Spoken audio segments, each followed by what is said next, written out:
Thank you, Senator. Thank you. Thank you. Senator Klobuchar. Thank you, Chairman. Director, last year we talked about my bipartisan bill that Senator Cornyn and I put forward to ensure that women in custody receive access to the prenatal and postpartum care that they need. The bill would establish care standards for how federal facilities treat pregnant and postpartum women in custody while ensuring they have access to critical health care and nutritional services. Did you have a chance to look at that, and do you agree that we should ensure that pregnant women in custody receive health care? Could you just give me a status report on what's happening there? I can, Senator. So yes, I did read the bill following the last hearing and read it again in prep for this one, so thank you. In February of 2022, the Federal Bureau of Prisons issued the Management of Pregnant and Postpartum Offenders with technical guidance in there that I think speaks parallel to your bill. Some of the things I'll just mention is we are careful not to restrain pregnant or postpartum women. Women have the opportunity to bond with their children. We offer them what we call the MINT program, the Mothers and Infants Together program, at 5 community-based facilities. In the event that the women can't leave the Federal Bureau of Prisons and bond with their child in that community setting, we do have an intergovernment agreement with the state of Washington, who does have a residential parenting program.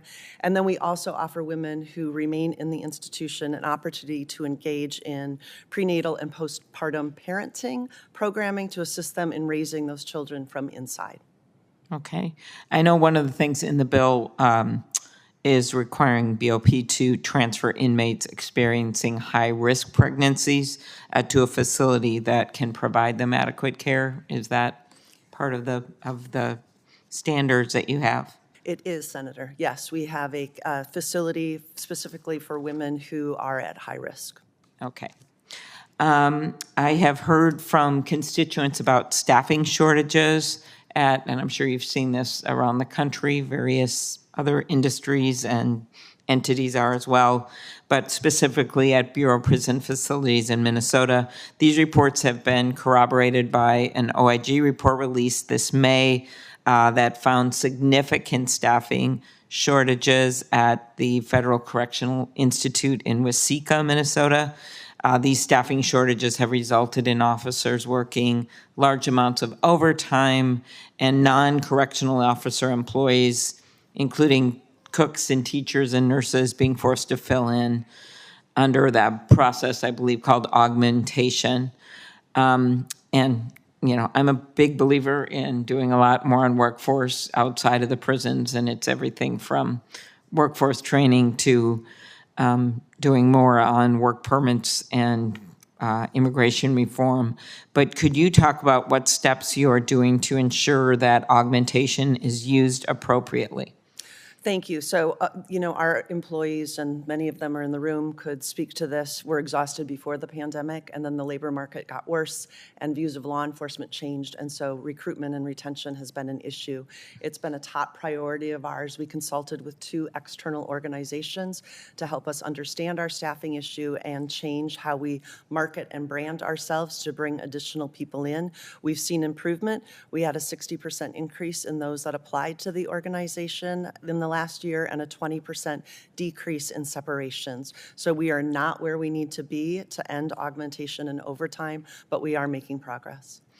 What steps can Congress take to help states that want to address the issue of understaffing at BOP facilities? You know, I believe that there are two categories. One, help us sell who we are and what we're about, and that the Federal Bureau of Prisons is an amazing place to work, because I believe it is. There are heroes behind me who do amazing work every single day. And any help with the labor market. I mean, that is, as you mentioned, everyone is struggling right now. And it's just compounded in law enforcement and correction. Yeah, I actually visited this facility once that I referred to, and I left with that feeling in terms of the work the employees were doing, but also the inmates, the skills they were learning, and just the energy in terms of what they could do with those skills when they got out, which we have to be thinking about as well in terms of our workforce, that obviously with exception of very violent offenders and people who are in for life, as they should be. There are a number of people that are going to get out that are in there for different kinds of offenses that we want to make sure are learning these skills.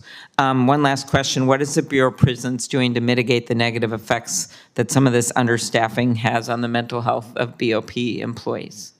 Yeah, these are very complex and difficult jobs, and then when you're engaged in overtime and augmentation, that mental health and that physical struggle gets even greater. So in the last year, we've changed and modified some of our employee wellness policies to increase resources to our employees, to ensure that our crisis teams have more availability and access to our employees and assist them following an incident.